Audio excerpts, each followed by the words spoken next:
I'm Monique, your land, ranch, and equestrian specialist here in Southern Florida. Today we're going to talk about why most land pricing is strategically wrong.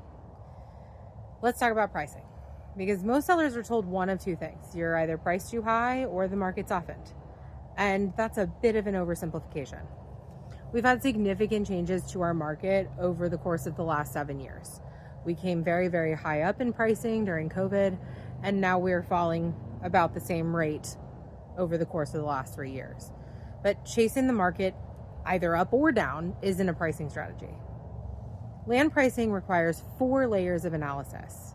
Layer 1 is going to be a strategic market analysis, not just active listings, but true comparable land sales. They're going to need use similarity, infrastructure comparison, and we're going to look at the absorption rate. Layer 2 is going to be use-driven valuation. This is where most agents miss the mark.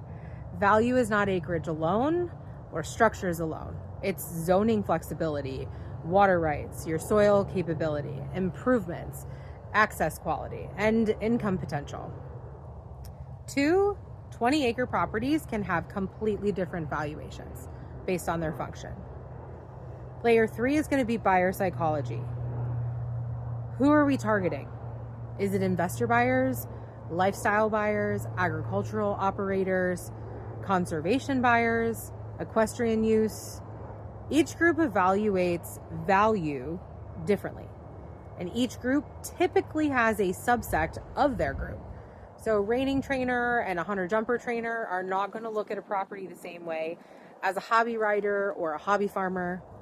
And the same land use value on a homestead property is not going to be evaluated the same as someone looking just for acreage. Pricing needs to reflect the most probable buyer, not every possible buyer. Layer 4 is going to be strategic positioning in the market. The goal is not activity. While activity gives us an indicator, the goal is alignment, right? What good is me putting 15 people through the house if none of them purchase? If pricing creates hesitation from qualified buyers, the market is speaking. If pricing creates strong engagement from the right buyers, then leverage increases.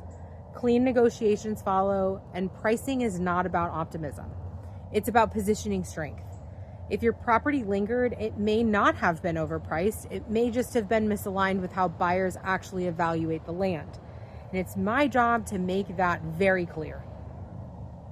This is just a little insight to how we price properties. If you have any questions or want to discuss your property, give us a call. I'm Monique, your land, ranch, and equestrian specialist here in Southern Florida.